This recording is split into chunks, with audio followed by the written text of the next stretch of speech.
A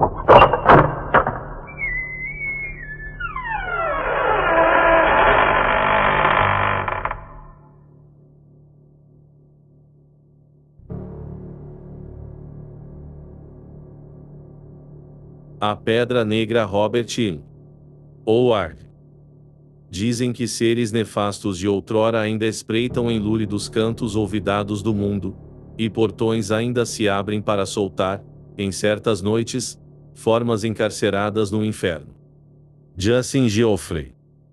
A primeira vez que li a respeito dela foi no estranho livro de von Jost, o excêntrico alemão que viveu de maneira por demais curiosa e morreu de forma tão aterradora e envolta em mistério.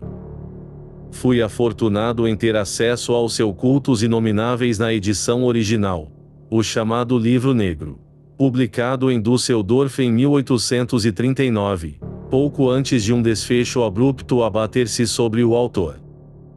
Os colecionadores de literaturas raras conheciam o Cultos Inomináveis principalmente pela tradução barata e defeituosa que foi pirateada em Londres pela Bridewell, em 1845, e pela edição cuidadosamente expurgada lançada pela Golden Goblet Press de Nova York, em 1909.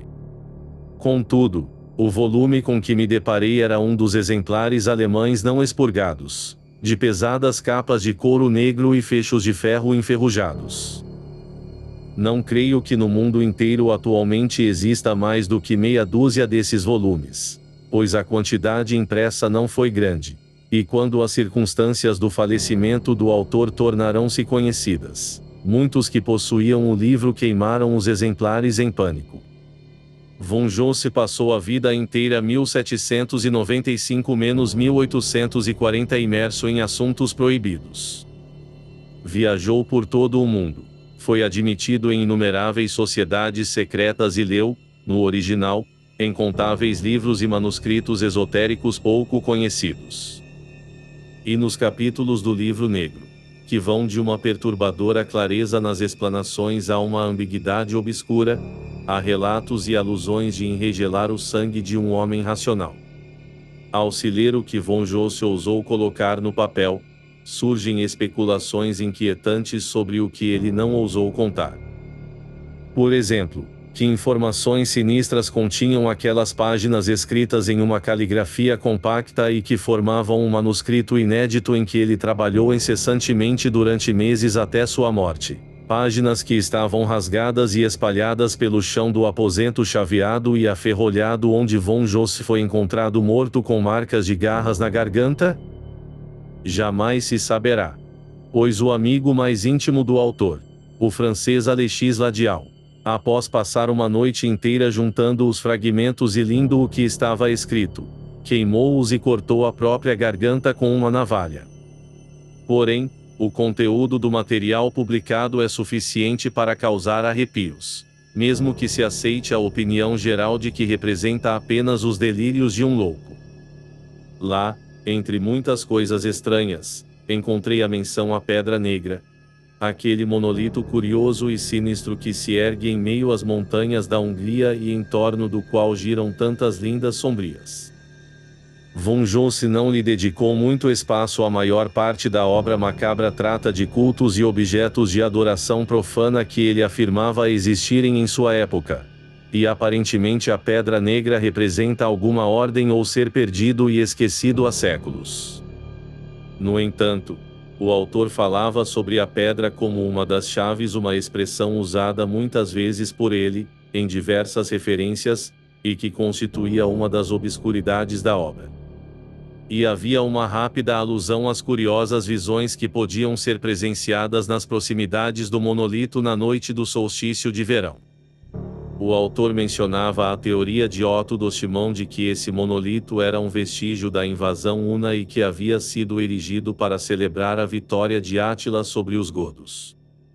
Von Jost contradisse essa afirmação sem apresentar qualquer fato que a refutasse, limitando-se a dizer que atribuir a origem da Pedra Negra aos hunos era tão lógico quanto supor que William, o Conquistador, erguera Stonehenge.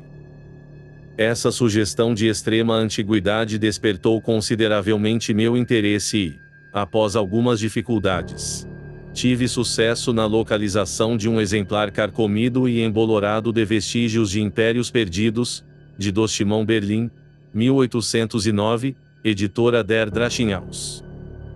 Fiquei desapontado ao descobrir que Dostimão era ainda mais succinto que von Jost ao mencionar a Pedra Negra, rejeitando-a em poucas linhas como um artefato relativamente moderno quando comparado às ruínas greco-romanas da Ásia Menor, que eram o seu tema preferido. Ele admitiu ser incapaz de decifrar os caracteres desgastados na superfície do monolito, mas declarou-os como sendo sem dúvida alguma de origem mongoloide. Entretanto, ainda que pouco tenha descoberto por Dostimão, ele mencionava o nome de uma aldeia adjacente à Pedra Negra Estregoicavar, um nome ominoso, que significava algo como Vila das Bruxas. Não obtive mais informações ao examinar minuciosamente guias e artigos de viagem Estregoicavar, que não constava em nenhum dos mapas que pude encontrar. Situava-se em uma região inóspita e pouco frequentada, fora da rota de turistas casuais. Porém, encontrei detalhes instigantes no folclore magiar de Dorle. No capítulo sobre mitos oníricos, ele menciona a Pedra Negra e fala a respeito de algumas superstições curiosas em torno dela, especialmente a crença de que, se alguém dormir nas proximidades do monolito, essa pessoa será para sempre assombrada por pesadelos monstruosos. E ele cita histórias dos camponeses sobre pessoas curiosas demais que se arriscaram a visitar a pedra na noite do solstício de verão e que morreram enlouquecidas devido a algo que viram lá. Isso foi tudo que consegui depreender de Dorle. Mas meu interesse foi aumentado ainda mais ao sentir que a pedra estava cercada por uma aura distintamente sinistra. A sugestão de uma antiguidade envolta em trevas e a alusão recorrente a eventos sobrenaturais na noite do solstício de verão tocaram em algum instinto adormecido dentro de mim, da mesma forma que alguém é capaz de sentir, em vez de ouvir, um rio subterrâneo correr à noite. E, de repente, percebi uma ligação entre essa pedra e um certo poema estranho e fantástico escrito pelo poeta louco Justin Geoffrey, O Povo do Monolito. Indagações revelaram que Geoffrey havia na verdade escrito esse poema durante uma viagem pela Hungria, e eu não tinha dúvida de que a Pedra Negra era o mesmo monolito que ele mencionava nos estranhos versos. Ao reler o poema, senti novamente as estranhas agitações do subconsciente que eu havia percebido quando li pela primeira vez a respeito da pedra. Como eu vinha procurando um lugar onde passar umas férias, acabei tomando uma decisão. Parti para Estregoicavar. Um trem antiquado saiu de Temesvar, deixando-me a uma distância considerável do meu objetivo, para dizer o mínimo, e após uma viagem de 3 dias em um coche sacolejante cheguei à pequena aldeia entranhada em um vale fértil, no alto das montanhas cobertas de abetos. A viagem em si foi tranquila, mas durante o primeiro dia passamos pelo antigo campo de batalha de Schonwall, onde o destemido cavaleiro húngaro-polonês, Conde Boris Vladimir, resistiu de forma galante e inútil contra os exércitos vitoriosos de Suleiman, o Magnífico, quando o grão turco lançou-se sobre a Europa Oriental em 1526. O cocheiro me apontou uma grande pilha de pedras numa colina próxima, sob a qual, disse ele, jaziam os ossos do bravo conde. Lembrei-me de uma passagem do Guerras Turcas, de Larsson.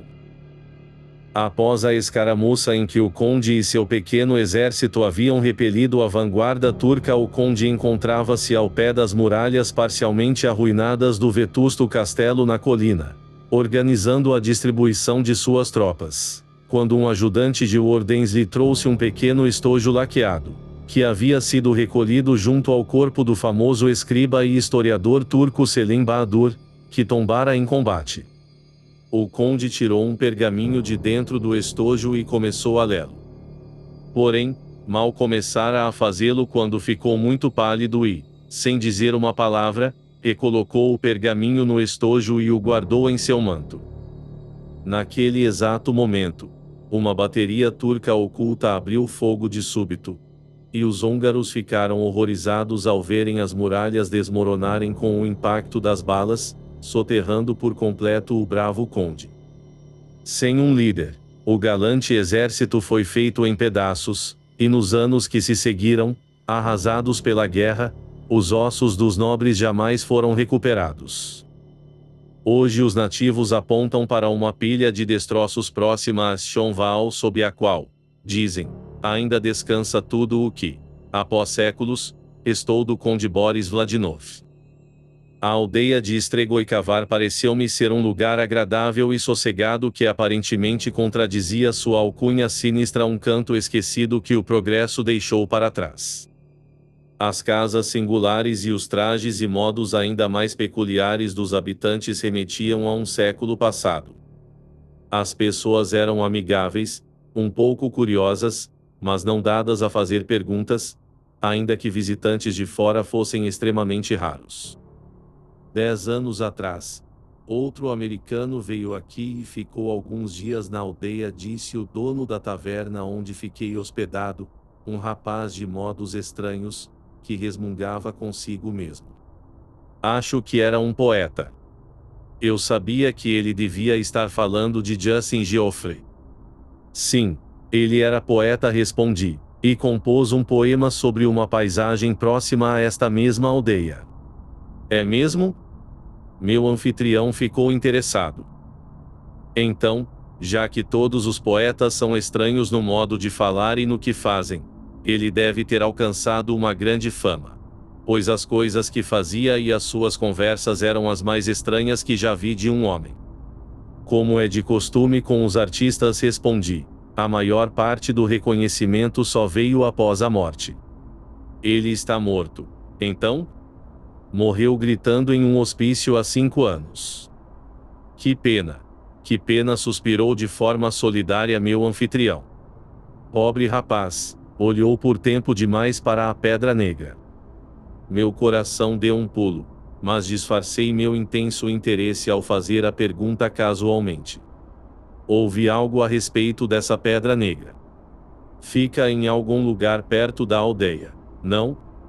Mais perto do que pessoas cristãs gostariam, respondeu ele. Veja. Ele me levou até uma janela de treliça e apontou para as encostas cobertas por abetos das montanhas azuladas. Lá, passando o ponto onde se vê a face exposta daquele rochedo saliente, fica aquela pedra amaldiçoada. Antes fosse reduzida a pó e o pó jogado no Danúbio para ser levado às profundezas do oceano. Certa vez tentaram destruir a coisa, mas cada um dos homens que encostou um martelo ou uma marreta nela teve um fim terrível. E agora as pessoas a evitam. O que há de tão maligno nela? Perguntei interessado. É uma obra assombrada por demônios, respondeu ele receoso, parecendo estremer. Na minha infância conheci um jovem que subiu até aqui e riu das nossas tradições. Imprudente, ele foi até a pedra numa noite do solstício de verão e, na manhã seguinte, voltou aos tropeços para a vila, mudo e louco. Algo havia lhe destruído a mente e selado os lábios, pois até o dia de sua morte, que chegou pouco depois, ele falava apenas para proferir blasfemias terríveis ou balbuciar coisas incoerentes. Meu próprio sobrinho se perdeu nas montanhas quando era muito pequeno e dormiu na floresta próxima à pedra, e agora, adulto, é torturado por sonhos medonhos, ao ponto de às vezes a noite se tornar hedionda com seus gritos e ele acordar suando frio. Mas falemos de outra coisa, R. Não é bom se demorar nesses assuntos. Comentei sobre a idade evidente da taverna e ele respondeu com orgulho. As fundações têm mais de 400 anos. A casa original foi a única da aldeia que não foi incendiada quando aquele demônio Suleiman atacou estas montanhas. Dizem que aqui, na casa que ficava sobre essas mesmas fundações, o escriba Selim Bahadur se aquartelou enquanto devastava as terras ao redor. Fiquei sabendo, na ocasião, que os habitantes atuais de Estregoicavar não descendiam do povo que lá vivera antes do ataque turco de 1526. Os muçulmanos vitoriosos não deixaram ninguém vivo na aldeia ou nas redondezas ao passarem por lá. Homens, mulheres e crianças foram dizimados em um holocausto rubro de assassínio, deixando silenciada e deserta uma extensa faixa de terra. Os moradores atuais de Estregoicavar descendiam de colonizadores destemidos vindos dos vales mais baixos, que chegaram à aldeia arruinada depois que o turco foi repelido. Meu anfitrião falava do extermínio dos habitantes originais sem qualquer ressentimento, e me foi dito que os seus ancestrais das terras mais baixas tinham mais ódio e aversão dos montanheses do que dos turcos. Ele foi um tanto vago acerca das causas dessa inimizade, mas disse que os habitantes originais de Estregoicavar tinham o hábito de fazer incursões furtivas nas baixadas para raptar moças e crianças. Além disso, o taverneiro disse que aquela gente não tinha exatamente o mesmo sangue do seu próprio povo. A robusta estirpe eslava-magiar original havia se misturado e casado com uma raça nativa degenerada, até que as duas linhagens se fundiram, produzindo um amálgama repulsivo. Ele não tinha a menor ideia de quem eram esses nativos, mas sustentava que eram pagãos e que viviam nas montanhas desde tempos imemoriais, antes da chegada dos povos conquistadores. Dei pouca importância a essa história, vendo nela apenas um paralelo do amalgamento de tribos celtas com aborígenes mediterrâneos nas colinas de Gal ou Ai, cuja raça mista resultante, os Pictos, possui uma ampla participação nas lendas escocesas. O tempo possui um curioso efeito de síntese sobre o folclore. Da mesma forma que as histórias dos Pictos mesclaram-se com lendas de uma raça mongoloide mais antiga a ponto de em determinado momento ser conferida aos Pictos a aparência repulsiva dos primitivos atarracados, cuja individualidade foi agregada às histórias pictas e então esquecida. Eu tinha a impressão de que os supostos atributos inumanos dos primeiros aldeões de Estregoicavar podiam ser traçados até mitos mais antigos relacionados a invasores hunos e mongóis. Na manhã seguinte à minha chegada, meu anfitrião, um tanto aflito, indicou-me o caminho e parti para encontrar a Pedra Negra. Após algumas horas subindo as encostas cobertas de abetos, cheguei àquele penhasco maciço e escarpado que se projetava altaneiro da montanha. Uma trilha estreita o atravessava e, depois de subi-la, olhei para o pacífico vale de Estregoicavar lá embaixo, que parecia dormitar, protegido pelas montanhas azuladas ao redor. Não havia cabanas ou qualquer sinal de habitação humana entre o penhasco onde eu me encontrava e a aldeia.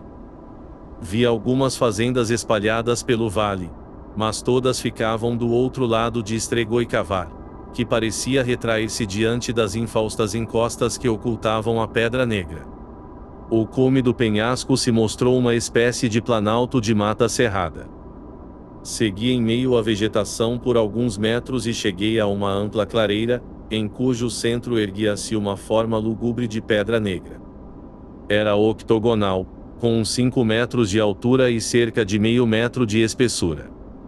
Era evidente que já fora bem polida, mas a superfície agora estava amocegada, como se tivessem tentado demoli-la com selvageria. Os martelos, porém, pouco fizeram além de lascá-la e mutilar os caracteres que outrora a cobriam em espirais até o topo.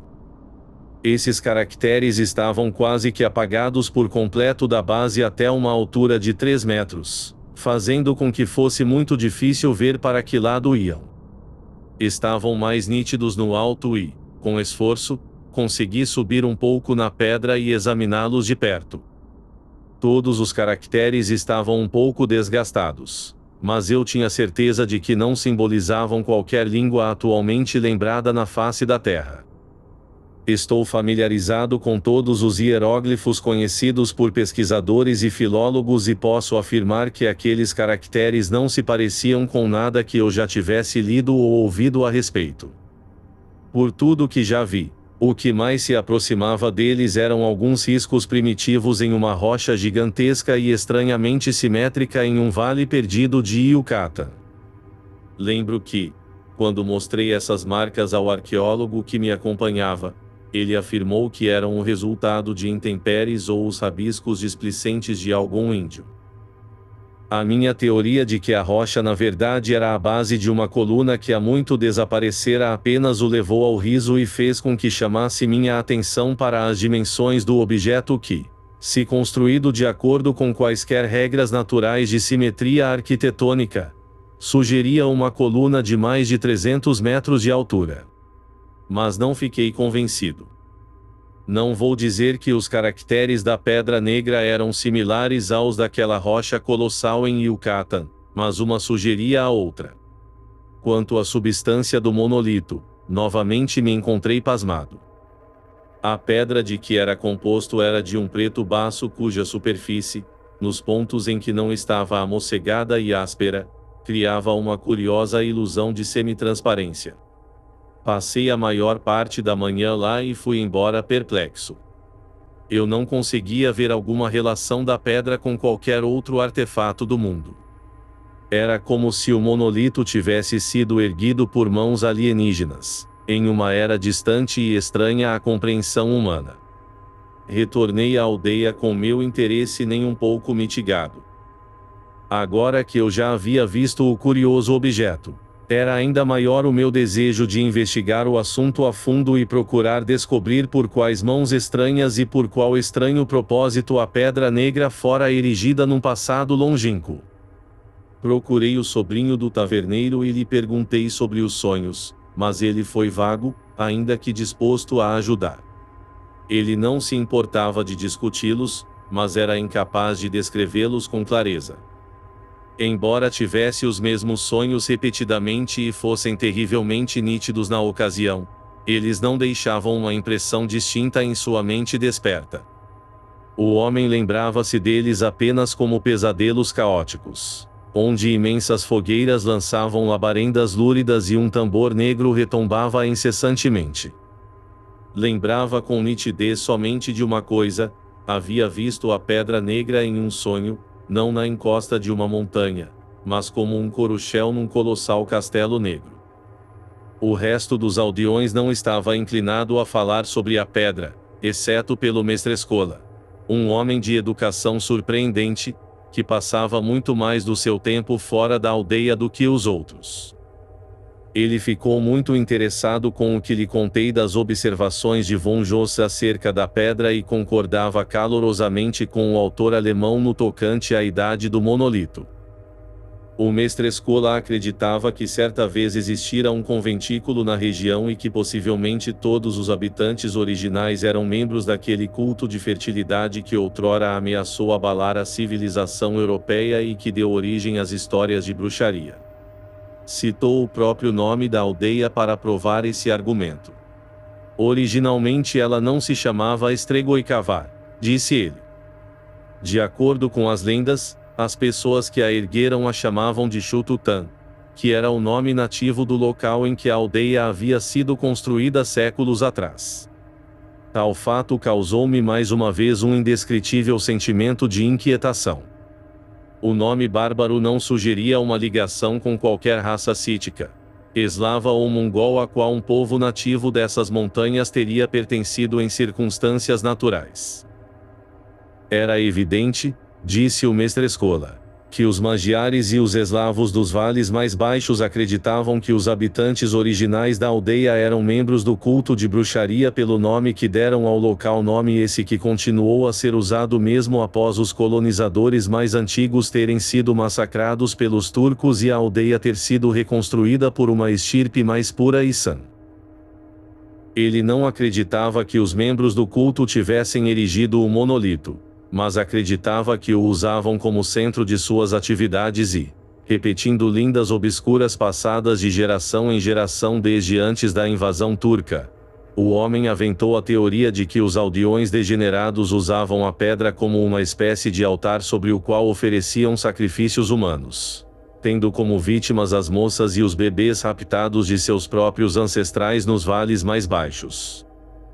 O mestre Escola não dava crédito aos eventos bizarros da noite do solstício de verão, nem a uma curiosa lenda sobre uma estranha divindade que o povo bruxo de Chututã, diziam, invocava com cânticos e rituais selvagens de flagelação e morticínio.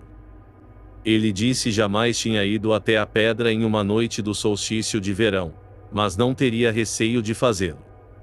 Seja o que for que tivesse existido ou sido realizado lá no passado, as brumas do tempo e do esquecimento já o tinham engolfado. A Pedra Negra perdera seu significado, exceto como um elo com um passado morto e empoeirado. Foi quando eu voltava certa noite de uma visita a esse mestre Escola, cerca de uma semana desde minha chegada a Estregoicavar, que lembrei subitamente de algo. Era a noite do solstício de verão. A época que as lendas associavam a Pedra Negra com nefandas implicações. Afastei-me da taverna e atravessei a aldeia a passos ligeiros. Estregoicavar estava silenciosa. Os aldeões recolhiam-se sendo. Não vi ninguém quando saí rapidamente da aldeia e me embrenhei na mata de abetos que ocultava as encostas com trevas murmurantes. Uma lua cheia e prateada pairava sobre o vale, banhando os penhascos e aclives com uma luz misteriosa e enegrecendo ainda mais as sombras.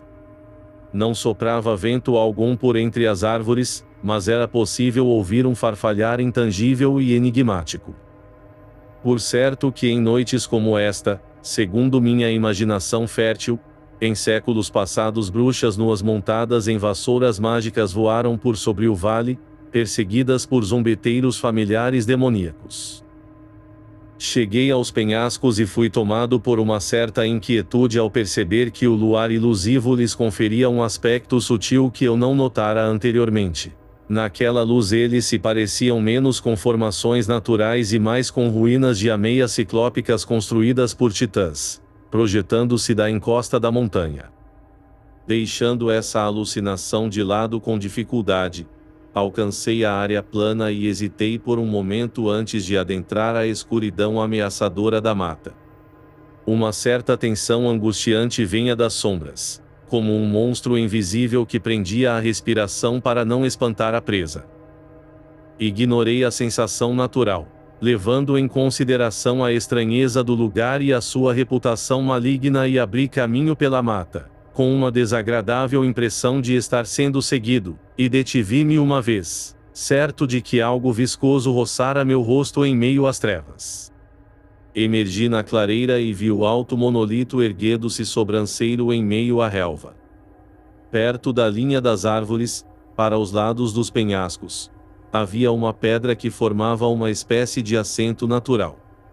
Sentei-me, pensando que provavelmente havia sido ali que o poeta louco, Justin Geoffrey, compusera seu fantástico Povo do Monolito. O taverneiro era da opinião de que a pedra causara a insanidade de Geoffrey, mas as sementes da loucura haviam sido plantadas na mente do poeta muito antes de ele ir a Estregoicavar. Com uma olhada no meu relógio, vi que faltava pouco para a meia-noite.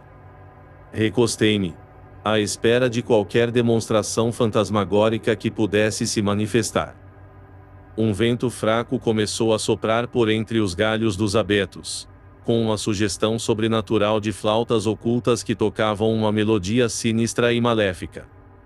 A monotonia do som e o olhar que eu mantinha fixo no monolito produziram sobre mim algo de hipnótico e fiquei sonolento. Ainda que lutasse contra esse efeito, fui vencido pelo sono.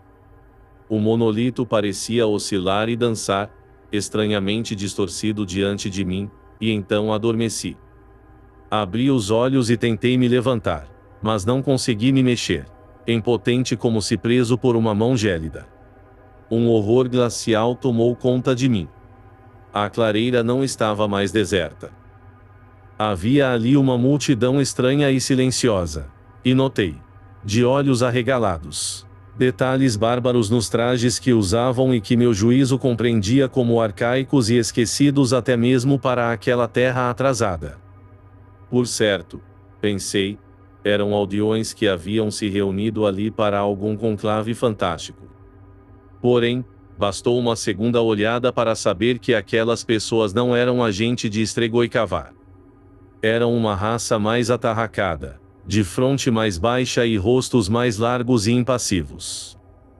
Alguns tinham traços eslavos e magiares, mas que foram degradados pela mistura com alguma linhagem inferior e exótica que eu não conseguia classificar. Muitos usavam peles de animais selvagens e a aparência geral, tanto de homens como de mulheres, era de uma brutalidade sensual. Eu estava aterrorizado e tomado de repulsa, mas eles não se aperceberam de minha presença. Formaram um amplo semicírculo diante do monolito e começaram a entoar um cântico, lançando os braços para o alto em uníssono e sacudindo os corpos numa cadência da cintura para cima. Todos os olhares se voltavam para o topo da pedra, a qual pareciam clamar. O mais inusitado, porém, era o abafamento das vozes. Centenas de homens e mulheres inequivocadamente erguiam suas vozes num cântico frenético a menos de 50 metros de onde eu estava.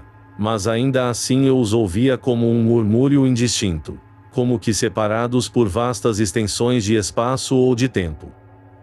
Em frente ao monolito havia uma espécie de braseiro, de onde subia uma fumaça amarelada nauseante, serpenteando de modo curioso ao redor da pedra negra como uma cobra gigantesca. Ao lado do braseiro encontravam-se duas figuras, uma moça jovem, completamente nua, com mãos e pés amarrados, e um bebê que aparentava ter poucos meses de idade. Uma velha hedionda estava de cócoras do outro lado do braseiro, com um singular tambor negro no colo. Ela batia lentamente no instrumento com as palmas das mãos, mas o som não chegava até mim. O ritmo dos corpos dançantes ficou mais rápido, e no espaço entre as pessoas e o monolito surgiu uma jovem nua, de olhos faiscantes e um longo cabelo negro esvoaçante. Rodopiando na ponta dos pés, ela atravessou o espaço aberto e prostou-se diante da pedra, onde permaneceu imóvel. Logo depois ela foi seguida por uma figura fantástica, um homem de cuja cintura pedia uma pele de cabra e cujas feições encontravam-se ocultas por uma máscara feita da cabeça de um lobo, dando-lhe uma aparência monstruosa, horrivelmente composta de elementos humanos e bestiais. Ele segurava um punhado de longos graventos de abeto amarrados nas extremidades maiores e levava em volta do pescoço uma pesada corrente de ouro que refletia a luz do luar. Dela pendia uma corrente menor que sugeria a existência de algum pejente que não estava ali.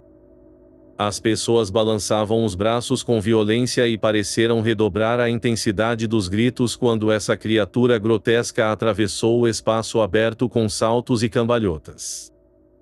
Ao se aproximar da mulher que estava diante do monolito, ele começou a açoitá-la com os graventos, fazendo com que ela se levantasse de um salto e requebrasse com furor na dança mais incrível que já vi.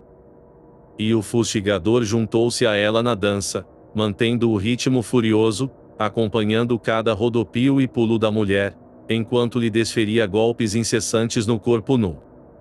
E a cada golpe ele gritava uma única palavra, repetidamente, e todas as pessoas a gritavam em resposta. Eu podia ver os lábios se movendo, e agora o murmúrio distante de suas vozes se fundira num grito longínquo, repetido sem parar num êxtase salivante. Porém, eu não conseguia compreender que palavra era pronunciada.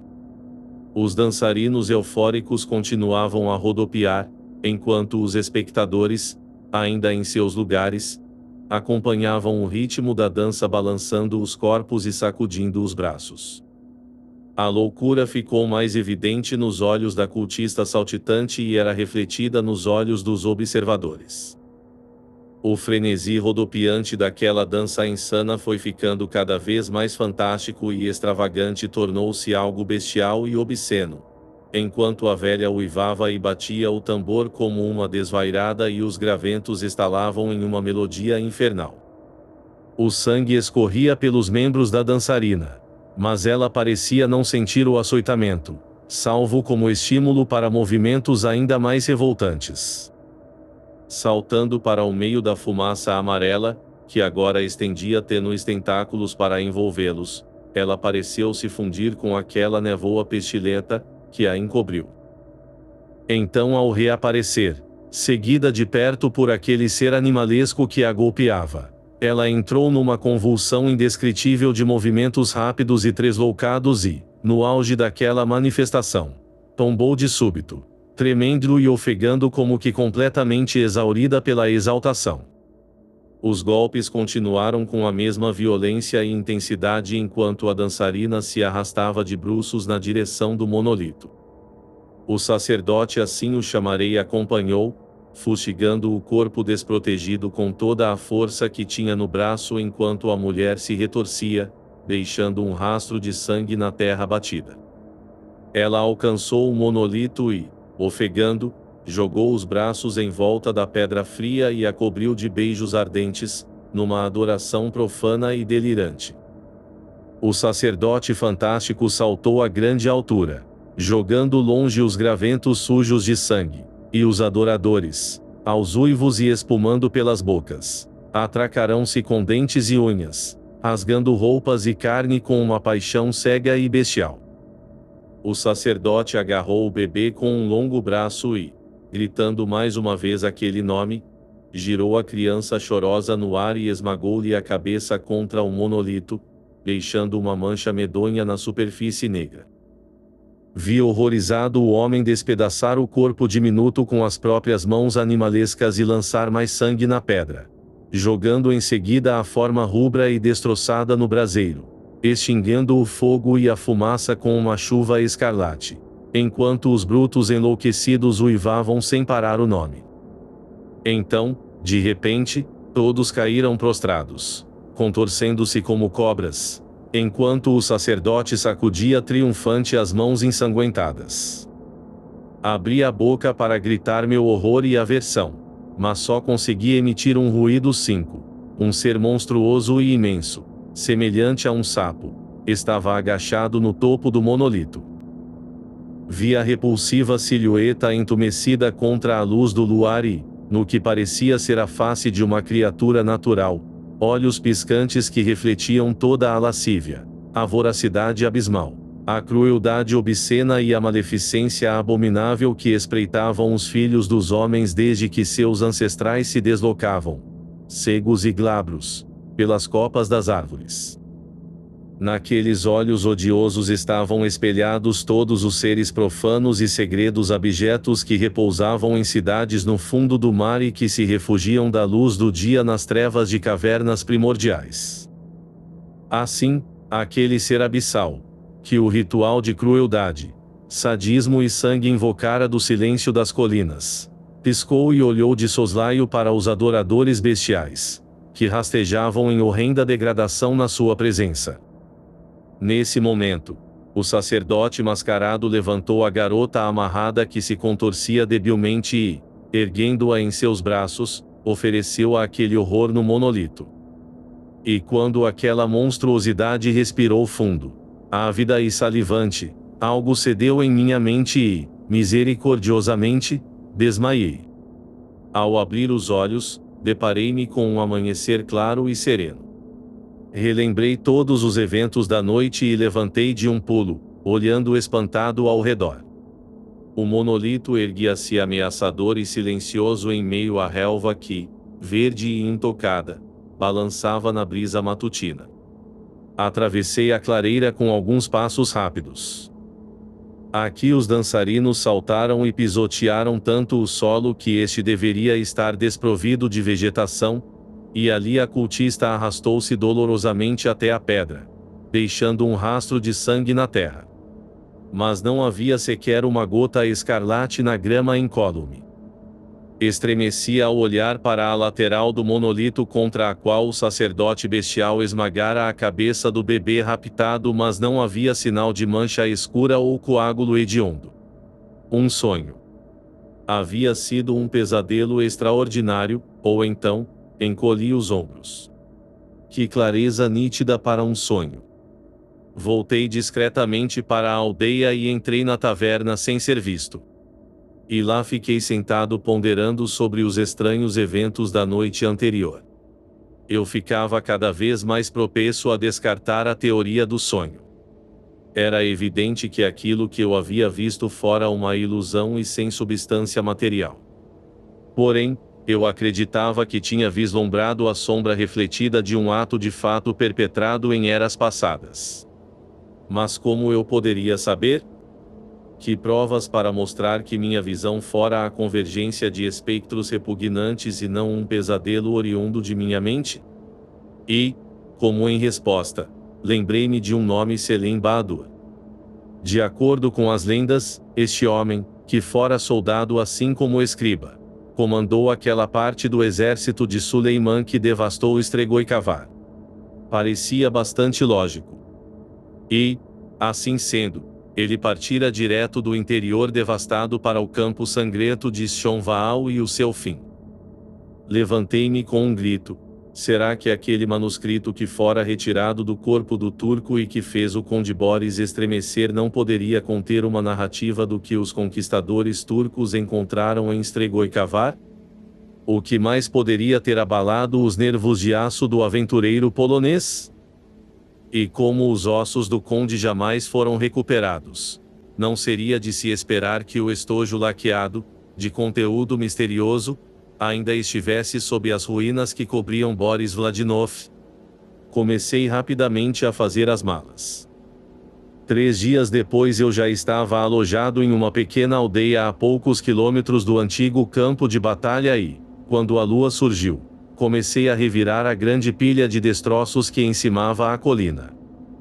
Foi um trabalho árduo e agora, ao lembrar-me dele, não sei como consegui terminá-lo, ainda que tivesse me esforçado do momento em que lua nasceu até o amanhecer.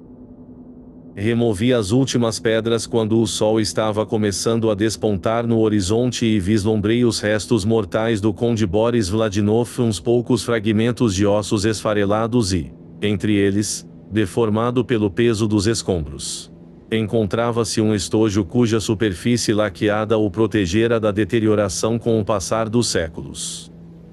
Agarrei o objeto com avidez e, depois de colocar de volta algumas pedras sobre os ossos, afastei-me correndo, pois não pretendia ser surpreendido em um ato de aparente profanação por camponeses desconfiados. De volta ao meu quarto na taverna, abri o estojo e encontrei o pergaminho razoavelmente intacto.